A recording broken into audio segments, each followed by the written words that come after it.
uma história sugêrica aqui. Esse hotel aqui, a primeira vez que eu estive aqui, em 1978, a primeira vez que eu tive a ideia de construir o PT, eu estava aqui.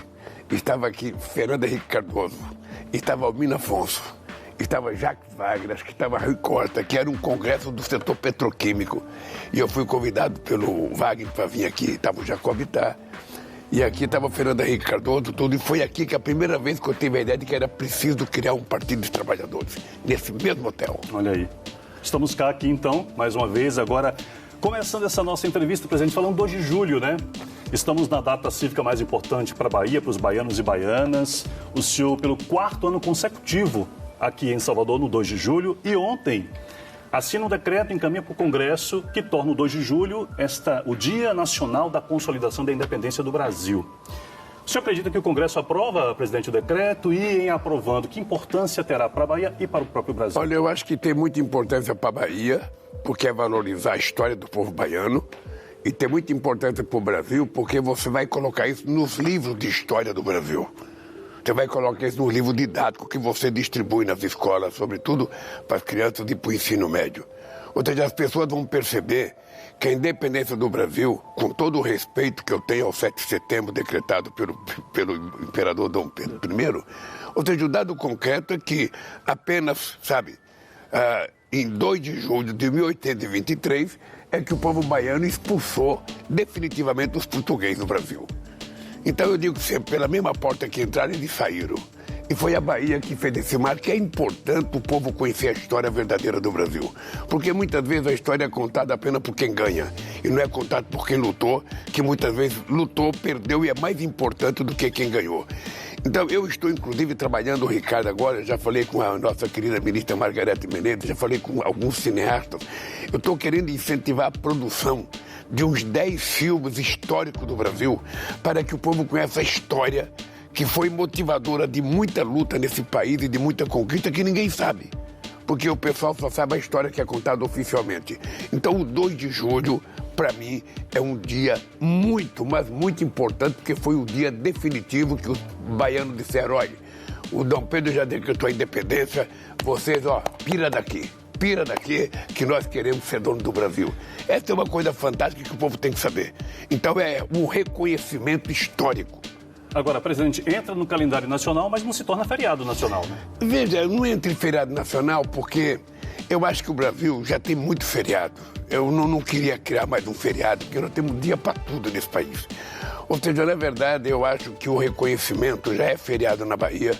O reconhecimento é uma coisa muito mais importante do que um feriado. Ou seja, o reconhecimento é que vai levar o povo brasileiro a fazer uma reflexão o que foi o 2 de julho aqui. O que foi, porque a maioria do povo do Brasil não sabe. Se você fizer uma pesquisa, você vai entender que 90% do povo não sabe o que aconteceu no 2 de julho.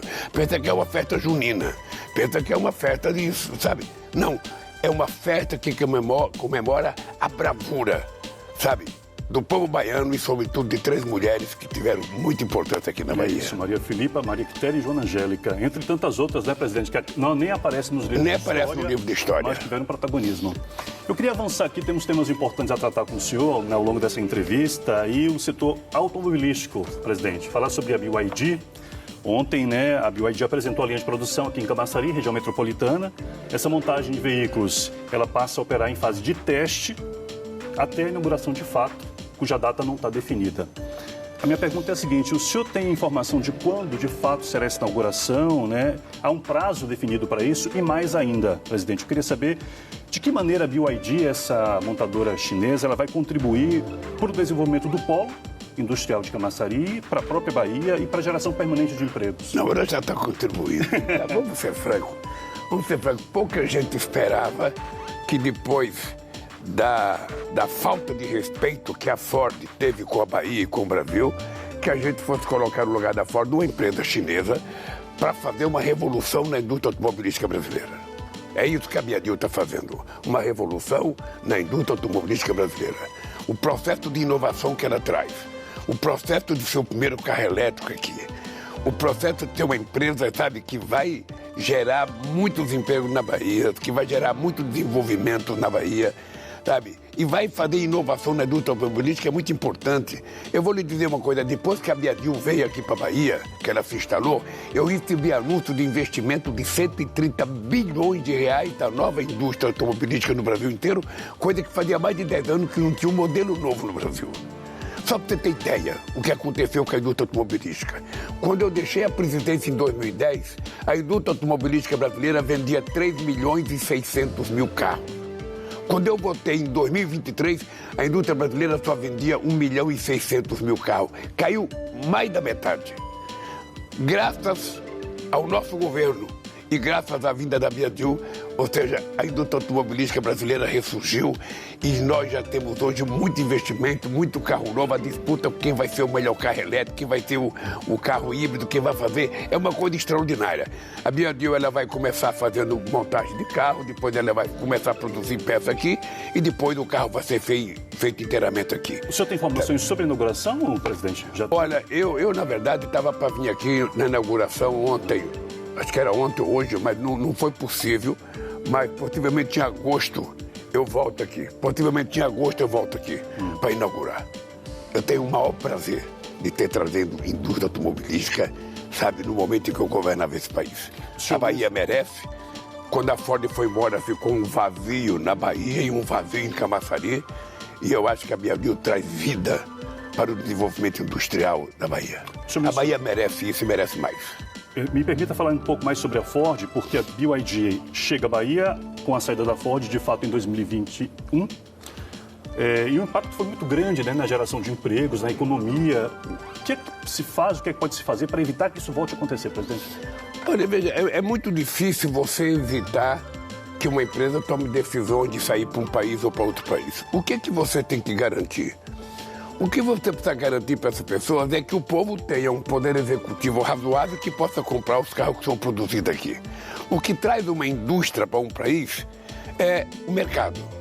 Se uma indústria não vê possibilidade de alguém consumir o produto que ela vai fabricar, ela não vem para o país. Então nós temos duas coisas. Nós temos o mercado interno brasileiro, que é forte e importante, e nós temos a capacidade de produzir para exportar para toda a América Latina. O que o Brasil precisa trabalhar é construir parceria com a América Latina. Isso aqui é um mercado importante para a Biadil. E eu acho que é o que eles querem, na verdade. Ou seja, você pode produzir carro aqui, pode produzir carro em outro país, você pode produzir uma parte aqui, pode produzir em outro país.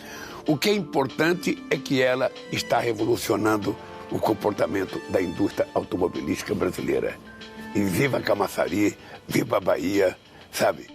E viva o nosso governador Jerônimo, que é um felizardo com isso. Bom, e a lei da Biadil, finalmente saiu a ponte de Itaparica. Essa ponte foi um parto difícil. O Rui Costa sabe o quanto ele sofreu, quantas vezes eu falei com o Xi Jinping, quantas vezes eu falei, meu amigo, e a nossa ponte? E a nossa ponte? A nossa ponte está acertada, a ponte vai ser construída, o estudo da fundação das 105 estacas já está pronto, esta vai começar um investimento de 11 bilhões de reais e vai ser uma outra revolução para o desenvolvimento da Bahia. Mas eu queria aproveitar essa pergunta sua, Ricardo, e fazer uma coisa que ninguém pergunta, eu preciso falar, se você permitir aqui. A entrevista é minha, mas eu vou falar uma coisa para você. É só para dizer para o povo baiano o momento que está vivendo o Brasil. Eu sei que a gente ainda não fez tudo e tem muita coisa para fazer e sempre haverá muita coisa para fazer no Brasil. Mas vamos pegar o 2 de julho de hoje, como é que está a situação do Brasil. Nós temos a menor taxa de desemprego da história do Brasil. Nós temos o maior estoque de emprego formal. É o maior da história. 48 milhões de trabalhadores.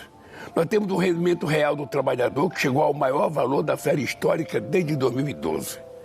Nós temos a massa salarial que alcançou o maior patamar histórico desde 2014. Nós temos o índice de Gini, de rendimento domiciliar per capita, que é o menor da história. Nós temos o índice da extrema pobreza, que caiu para o menor nível da história. Nós temos a exportação da indústria, que foi o maior da história. Nós temos o número de turistas estrangeiros, que vai chegar a 10 milhões este ano e já bateu o recorde de 7 milhões em 2024. Nós temos o Plano Safra, que é o maior da história. O maior. Ontem nós anunciamos o do agronegócio e ontem anunciamos do pequeno negócio. Os dois juntos são 605 bilhões de reais. Nos 3 anos do nosso governo, 1 trilhão e 700 bilhões de reais. No governo passado, nos 3 anos, foram apenas 800 bilhões de reais. Mais ainda, nós temos o Enem, é recorde outra vez na história do Brasil, de alunos inscritos no Enem. E nós temos pela primeira vez mais de 20% da população de 25 anos que tem ensino superior. Tudo isso, cara, é motivo de orgulho para um presidente da República que não tem diploma universitário e que é o presidente que mais fez universidade na história do Brasil. Presidente, eu queria aproveitar, já a gente fala sobre as universidades também, mas eu queria, no tocante à questão do IOF, agora avançar conversando com o senhor, né? Um dos assuntos mais comentados hoje no Brasil, né? A questão do imposto sobre as operações financeiras. A AGU já disse ontem, inclusive, que vai recorrer, né, contra a derrubada do aumento anunciado já recorremos, já recorreu hoje, inclusive, né? Bom, essa derrubada partiu do Congresso e é preciso lembrar que a votação na Câmara foi expressiva, tem os dados aqui, foram 383 votos contra 98. O texto foi confirmado pelo Senado. E minha pergunta é, presidente, não há uma outra saída que não seja a judicialização, né? Não. Até porque isso pode causar uma instabilidade maior. Deixa eu te dizer uma coisa, Ricardo, porque muitas vezes as pessoas fazem uma tormenta desnecessária. Veja, o presidente da República tem que governar o país. E decreto é uma coisa, sabe, do presidente da República. Você pode ter um decreto legislativo quando você tem alguma coisa que fira muito a Constituição, o que não é o caso. O governo brasileiro tem o direito de propor o IOF, sim. E nós não estamos propondo o aumento de imposto, não. Nós estamos fazendo um ajuste tributário nesse país para que os mais ricos paguem um pouco, para que a gente não precise cortar dinheiro da educação ou da saúde. É isso que nós estamos fazendo. Ou seja, houve uma pressão das bets, houve uma pressão das fintechs, eu não sei se houve pressão do sistema financeiro. O dado concreto é que os interesses de poucos prevaleceram dentro da Câmara e do Senado, o que eu acho um absurdo. E veja, eu sou um cara agradecido ao Congresso. Eu não sou um cara que tem rivalidade com o Congresso. O Congresso aprovou muitas coisas que a gente queria. No mesmo dia que ele, sabe, aprovou o decreto legislativo derrubando o OF que nós apresentamos, ele aprovou uma série de coisas, eu sou agradecido. Mas se eu não entrar com recurso no Poder Judiciário, se eu não for a Suprema Corte, ou seja, eu não governo mais do país, cara. Esse é o problema. Cada macaco no seu galho. Ele legisla e eu governo, sabe? Eu mando um projeto de lei, eles podem vetar, eles podem aprovar ou não. Se eu vetar, eles podem derrubar meu veto. E se eu não gostar, eu vou no Poder Judiciário. Ora, qual é o erro nisso? O erro, na minha opinião, foi, sabe, o descumprimento de um acordo que tinha sido feito num domingo à meia-noite na casa do presidente Hugo Mota. Lá estavam vários ministros, lá estavam vários deputados, lá estava o companheiro Fernando Haddad com a sua equipe, festejaram o acordo no domingo. Eu estava em Nice, no Congresso dos Oceanos, na França. Eu liguei para a Gleisi Hoff e perguntei como é que foi a reunião. Ela estava maravilhada com a reunião, nunca vi tanto abraço, tanto carinho, tanta concordância. Quando chega na terça-feira, o presidente da Câmara tomou uma decisão que eu considerei absurda. Agora, isso você pode perguntar, tem um rompimento com o Congresso? Não. Não tem. O presidente da República não rompe com o Congresso. O presidente da República reconhece o papel que o Congresso tem, ele tem os seus direitos e eu tenho os meus direitos. Nem eu me meto no direito deles, nem eles se metem no meu direito. E quando os dois não se entenderem, a justiça resolve. Agora, presidente, do ponto de vista técnico, ou seja, do ponto de vista do impacto do IOF, né, o entendimento é de que o aumento no imposto ele impactará tanto os mais ricos quanto os mais pobres, até porque ele tem incide sobre operações gerais, o financiamento, o crédito, a inflação, ou seja, os Veja, como é que você pode falar? Como é que você pode falar em corte de gasto, de despesa?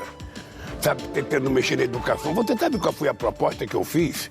É que a gente poderia cortar 10% linear de todos os benefícios fiscais que nós damos no Brasil. Você sabe quanto que tem de isenção e desoneração nesse país? Sabe quanto que se deixa de pagar imposto nesse país? 860 bilhões de reais. Ora, se você tirar 10% linear, o cara que tem vai ficar com 90%. Ele vai continuar rico. Vai continuar tendo benefício. E você não precisaria cortar dinheiro da educação ou da saúde. Ou seja, eles querem que eu corte benefício? Eles querem que eu não dê aumento do salário mínimo? Eles querem que eu corte o quê? Nós temos que cortar em quem tem gordura. Nós temos que fazer uma bariátrica em quem tem muita gordura, ou seja, tirar um pouco para que a gente possa atender as pessoas mais necessitadas. Foi isso que nós fizemos. Agora, teve festa de São João, todo mundo foi para a festa de São João, depois teve a festa lá de Goiás, de Parintins, todo mundo foi. Eu vou para a Argentina agora receber a presidência do Mercosul, depois eu vou participar dos BRICS no Rio de Janeiro. Quando eu voltar, eu tranquilamente vou conversar com o Hugo, vou conversar com o Davi Alcolumbre e vamos voltar à normalidade política desse país. O senhor pensa, presidente, o seu governo pensa de repente rever a questão dos benefícios fiscais no Brasil? Veja, o problema do Brasil é o seguinte, eu quando fui presidente em 2010, eu fiz 47 bilhões de reais de desoneração. E quando eu fazia desoneração, você tinha contrapartida. Você dava desoneração, o empresário tinha que assumir um compromisso. Ou ele dava estabilidade para os trabalhadores, ou ele contratava mais trabalhadores para justificar por que desoneração. A desoneração significa que ele vai deixar de pagar um aposto, vai ganhar mais dinheiro e vai para que esse dinheiro? Só para ele não. Tem que ter um benefício. Desta vez, o que acontece é que quando você dá um benefício, por 5 anos, quando vai terminando, o cara quer mais 5. Quando vai terminando, o cara quer mais 5. E quando vai terminando, ou seja, uma coisa que é temporário fica definitivo. E não é possível esse país continuar assim. Não é possível. Nós precisamos trabalhar para levar o país a ser um país de padrão de classe média. Nós não podemos ser um país que um dia o povo está bem, outro dia o povo está mal. Um dia o povo está bem, outro dia o povo está mal. Veja, nós tínhamos acabado com a fome nesse país em 2014. Quando eu votei em 2023, tinha 33 milhões de pessoas passando fome. Tem justificativa isso? Então, meu caro, o que nós estamos fazendo, e eu vou dizer uma coisa para você, Ricardo, você é um estudioso, você é historiador, além de ser jornalista. Eu quero dizer para você, o Brasil nunca viveu um momento histórico de inclusão social que está vivendo hoje. Nunca viveu o momento de inclusão social que está vivendo hoje. Eu digo sempre, teve 2 momentos históricos de inclusão social. Teve o Getúlio Vargas, que era ditador na época, e fez a consolidação da lei do trabalho, que tirou o trabalhador da semi-escravidão e deu jornada de trabalho para ele, tá? E o salário mínimo que foi feito pelo Getúlio Vargas, tá? Que naquele tempo não tinha salário para ninguém, pagava o que queria pagar. E no nosso governo, cara, no nosso governo, nós conseguimos tirar 54 milhões da miséria e colocar comida na mesa das pessoas.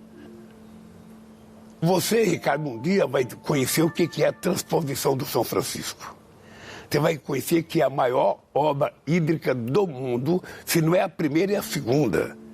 Para levar água para mais de 13 bilhões de pessoas, que Dom Pedro tentou fazer em 1846 e não deixaram. E que depois de 150 anos nós tomamos coragem e fizemos. E tem água. Você vai conhecer o que é o maior projeto hídrico do Brasil, levando água para quem via de manhã, sabe? Seu filho queria um copo d'água para beber e não tinha. Eu, com 7 anos de idade, Ricardo, eu ia num açude pegar água para beber, pegar pote de água. Eu sei o que é separar fezes de vaca, xixi de cabrito, tudo para você poder pegar um copo d'água e tomar. Então nós estamos levando decência ao povo brasileiro. Isso custa? Custa. É como universidade. Ô, Ricardo, é tão absurdo o negócio da universidade no Brasil que eu não consigo compreender por que tem que ser um torneiro mecânico que não tem diploma universitário que tem que fazer as coisas. Santo Domingo, que foi descoberto pelo navio do Cristóvão Colombo em 1492, teve a sua primeira universidade em 1532, Ricardo. 1532, Ricardo.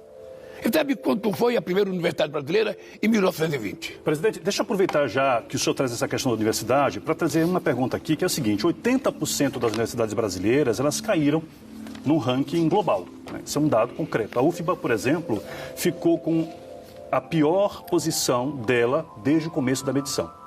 O principal fator apontado por especialistas, estudiosos, é a questão da queda em pesquisa, que teria puxado, portanto, esse percentual. Há planos para aumentar isso, presidente, do ponto de vista da pesquisa? E por que essa redução, presidente? Mas vamos dizer, a queda da pesquisa é por conta de redução de investimento. E a gente não pode discutir isso sem lembrar que esse país, em 2016, teve um golpe. E depois teve a loucura do presidente Bolsonaro. que praticamente não só destruiu as universidades, como não fez nada para a universidade brasileira, não fez nada para as bolsas, não fez nada para a cultura, não fez nada para a igualdade racial, não fez nada para os indígenas. Ou seja, as pessoas não podem se queixar sem lembrar o que aconteceu, o vendaval que aconteceu nesse país. Nós estamos retomando e não vai faltar dinheiro para a pesquisa.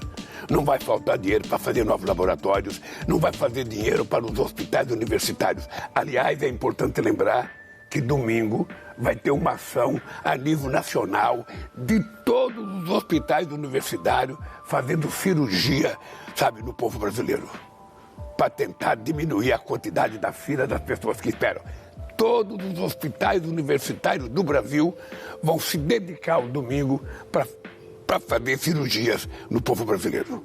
Certamente, aqui na Bahia vai ter. Hospital da UFBA. O senhor menciona a questão dos povos indígenas, essa é a minha próxima questão, presidente, os povos originários, né, da Bahia. Eu tenho uns dados aqui, eu quero trazer para o senhor, para nós, né? Existem 4 territórios hoje na Bahia, né, que são antigos, demarcados pela FUNAI há bastante tempo. Mas as homologações de fato, né, feitas pelo Ministério da Justiça, elas não saem. E a justificativa é a seguinte, do Ministério, é que essa demora está relacionada com a Lei 14.701, né, que ficou conhecida como a Lei do Marco Temporal, ainda que essas terras indígenas da Bahia elas sejam anteriores à Constituição de 88. Pois bem, o senhor chegou inclusive a vetar a lei, mas o Congresso derrubou o veto. Na semana passada, eu trago esse dado aqui para a nossa conversa, o STF, que se colocou o contrário, inclusive, ao marco temporal, ao julgar o caso de uma terra indígena em Santa Catarina, fez uma última reunião na mesa de conciliação e, mais uma vez, sem acordo. Pergunta a seguinte, presidente, como é que o governo pretende lidar com isso, com essa queda, né, de braços daqui para frente? E mais, como é que as forças de segurança federais podem atuar para que se evite novos conflitos, sobretudo no sul da Bahia? Deixa eu dar um dado para você primeiro. Não. Um dado muito importante. Nós tomamos posse em 2003. De lá para cá, nós já tivemos recorde de legalização de territórios quilombolas. 21 títulos e 32 decretos de declaração. É o maior da história do Brasil. Na questão indígena, nós já legalizamos 13 terras indígenas que foram homologadas definitivamente e foram 11 portarias declaratórias. É o maior feito num único período de governo nesse país. Ora, o que acontece de fato de direito? Veja, eu acho que quando o Congresso Nacional se comportou, sabe, tentando derrubar a questão do marco temporal, que eu vetei a maioria das coisas que foram feitas, ficou que estava aprovado no Congresso Nacional. O que está valendo é o que foi aprovado no Congresso Nacional. O ministro Gilmar assumiu para ele a tarefa de tentar fazer acordo nacional sobre a questão indígena. Já foi negociado uma terra lá na questão do Mato Grosso do Sul, onde o governo federal comprou 10 mil hectares de terra para garantir que os índios do Guarani e Kauai usassem um pedaço daquela terra. E nós vamos entender, sabe, tem uma comissão de negociação que envolve os indígenas, que envolve a Câmara, que envolve o Supremo Tribunal Federal e que envolve o governo, que está discutindo essa questão do marco temporal. É importante resolver para que a gente possa tomar violência. Aqui na Bahia, você tem um conflito que todo dia eu ouço falar dele. Todo santo dia alguém me pergunta do conflito dos indígenas na Bahia. E você tem um conflito entre pobres. É um conflito entre pobres, que você tem uma turma de indígenas pobres que querem ficar na sua terra, que historicamente é dele, e você tem pessoas que moram lá há dezenas de anos, há 50 anos, que acham que a terra é sua. Nós não queremos que haja um conflito. Então nós vamos ter que perder mais tempo numa mesa de negociação para que a gente se coloque de acordo. Nós temos vários conflitos no Brasil dessa natureza. Cidades construídas em terras indígenas e que nós vamos ter que encontrar um acordo, porque eu não posso tirar a cidade ou expulsar a cidade. Eu não posso expulsar as pessoas todas. Eu preciso encontrar uma solução pacífica para que a gente possa resolver esse problema. É um problema sério. É um problema sério, mas que tem solução se a gente, sabe, dedicar um tempo muito, mas muito auspicioso para que a gente consiga negociar com as duas partes. Eu não quero pobre brigando com pobre. Eu não quero indígena brigando com um trabalhador rural que está lá para sobreviver também com a sua família. Eu quero que se coloque de acordo e cada um fique num canto, que a gente possa resolver isso pacificamente. Terra tem. Terra tem. Se for preciso comprar, a gente tem dinheiro para comprar terra. O que precisa é se colocar de acordo. Na política do tudo ou nada, a gente fica sem nada. Com relação ao uso das Forças Federais de Segurança para... Na verdade, a Força de Segurança ela só entra no Estado quando o Estado precisa, quando o Estado pede. Sabe, a gente não faz nenhuma intervenção com a Força de Segurança. Se tiver um conflito que a polícia local não está dando conta, em alguns estados a polícia se coloca do lado de um dos lados. E normalmente do lado do mais forte. Então a Força Nacional entra. E aí, quando for chamado, quando for pedido pelo governador, a Força Nacional estará à disposição para fazer essa intervenção. Muito bem. Presidente, a gente tem a questão da criminalidade no Brasil. Essa é uma realidade, infelizmente, nacional. Os números na nossa realidade baiana, eles impactam muito a questão da guerra entre as facções inocentes no meio do fogo cruzado. Essa é uma questão sensível ao Brasil. Quero ouvi-lo a respeito disso, o que é que o senhor pensa a respeito disso e, efetivamente, o que é que, do ponto de vista do governo federal, pode ser feito, está sendo feito para que a gente consiga mudar essa realidade tão terrível para o país como um todo. Olha, deixa eu dizer uma coisa, Ricardo. Durante muito tempo se teve no Brasil uma discussão que eu acho que não chegou a nada, que é quem é que manda na polícia, quem é que cuida da segurança. Se você for olhar a Constituição, a segurança em si, ela é da responsabilidade do governador do Estado, que tem a Polícia Militar, que tem a Polícia Civil. O governo federal tem a Polícia Federal, sabe? E as Forças Armadas que não entram nessa história, e a Polícia Rodoviária Federal. O ministro Lewandowski mandou uma PEC para o Congresso Nacional, uma PEC para definir melhor a participação do governo federal no combate ao crime organizado e no combate à criminalidade como um todo. Eu vi uma discussão do ministro Rui Costa com o ministro Lewandowski, e o ministro Lewandowski dizendo para o Rui Costa que tinha no Fundo Nacional de Segurança Pública 2 bilhões de reais, que é o que tem. O Rui falou, mas isso é brincadeira, ministro, porque só na Bahia eu gasto 8 bilhões. Então 2 bilhões para o Brasil inteiro não vai dar, é verdade.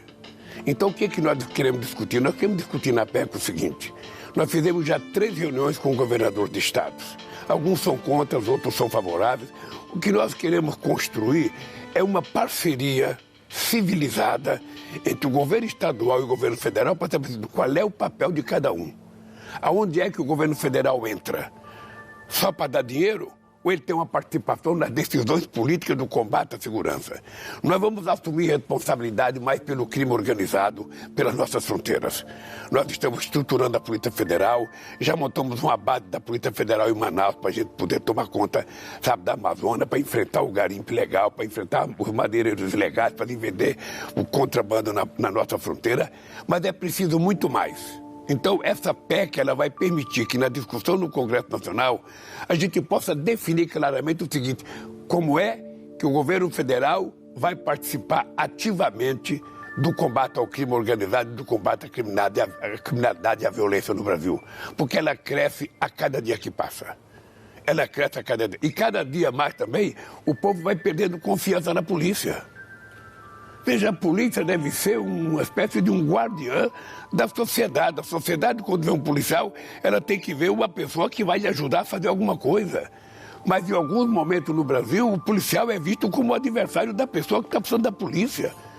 Então, o que nós precisamos é cuidar de encontrar uma fórmula que não tem mágica, é uma fórmula civilizatória, é entendimento entre o governo do Estado e o governo federal para saber onde é que cada um participa. Eu acho que o crime organizado hoje é muito grave, Ricardo, porque o crime organizado é uma indústria multinacional. Ele tem braço no poder judiciário, no poder político, no futebol, sabe? Tem braço em tudo quanto é lugar. Sabe? O crime organizado está em tudo quanto é lugar, em tudo quanto é lugar. Tem braço internacional. Então, enfrentar o crime organizado é preciso que a gente seja mais profissional, investir muita inteligência para que a gente possa combater esse mal que é uma chaga no mundo inteiro. E no Brasil ela cresce porque em alguns estados muitas partes da polícia é conivente com isso. Presidente, estamos aqui caminhando por fim da nossa entrevista. Eu pensei que estava no começo. Pois é, também estava no começo, mas eu quero ainda ouvi-lo para finalizar. Quais são os projetos e oportunidades que o senhor pensa ainda no seu mandato para o Estado da Bahia? Olha, deixa eu falar, nós temos um PAC na Bahia, que é um PAC poderoso na Bahia, viu, Ricardo? O PAC na Bahia, me parece que são 107 bilhões de reais, dos quais 32 bilhões já foram executados. Ou seja, tem muita coisa na Bahia. Tem muita coisa na Bahia. Tem coisa de adutora, tem coisa de irrigação, tem Minha Casa Minha Vida, tem coisa na área da saúde. Porque, veja, nós agora criamos um programa, sabe, que é o seguinte, chamado Agora Tem Especialista. Qual é o problema do Ricardo? O Ricardo sai do trabalho dele na Rede Globo e vai para casa e tem um mal-estar. Aí ele vai numa UPA, primeira que ele encontrar. Aí o médico atende o Ricardo e fala, olha, você está precisando de um cardiologista. Aí o Ricardo vai marcar o cardiologista, demora 10 meses, 11 meses. Aí quando ele vai no cardiologista, o cardiologista pede uma ressonância magnética, mais 10 meses. Ninguém espera 20 meses para se tratar. Agora vai ter, nós estamos trabalhando agora, sabe, num conjunto, inclusive com os hospitais particulares, para que a gente consiga fazer com que em menos de 30 dias a pessoa possa fazer os exames que tem que fazer. Se eu for um médico e ele pede um especialista, tem que ser imediato o especialista. Se ele pede uma radiografia, tem que ser rápido. A gente não pode. Esse é um programa novo que nós achamos que até o final de agosto ele vai estar concluído. E o que nós queremos, antigamente a pessoa morria com a receita em cima do criado, porque não podia comprar remédio. A gente começou a dar 41 remédios de graça no farmácia popular. 41 remédios de graça para que ninguém morra por falta de remédio. Agora tem o especialista, então nós precisamos dar o especialista também, sabe? E dar a máquina para ele fazer a radiografia, a ressonância magnética, fazer o que ele quiser. Tomografia, sabe? Ele tem que ter esse direito. E é isso que nós estamos fazendo agora. Ô, Ricardo, esse país estava tão destroçado que quando nós chegamos na presidência tinha 12 mil médicos nacional. Hoje nós já estamos com 28 mil médicos, cara. Ou seja, é o elementar que o povo precisa. É o elementar. Então, meu querido, é o seguinte. Eu estou convencido, Ricardo, estou convencido que a Bahia, não só a Bahia tem muita coisa, porque o Rui Costa é o chefe da Casa Civil. É ele que define prioridade, então eu fico só de olho se ele não está puxando as coisas para a Bahia. Presidente, coisa para a Bahia. Ficaríamos aqui conversando mais, o jornal está chegando ao fim. Eu quero agradecê-lo mais uma vez nessa agenda apertada por nos receber aqui, enfim, no hotel. Vai agora, tem uma agenda lá no 2 de julho, em seguida viaja para a Argentina, mais no fim da tarde. Eu vou para a Argentina amanhã receber a presidência do Mercosul e lhe dizer uma novidade. Eu assinarei o acordo Mercosul-União Europeia nesse meu mandato de presidência do Mercosul. Vai ser o maior acordo comercial da história. São 722 milhões de habitantes no bloco e um PIB de 27 trilhões de dólares. Ou seja, não vai faltar oportunidade para a gente fazer negócio no mundo. Muito obrigado, presidente. Obrigado a você, Ricardo.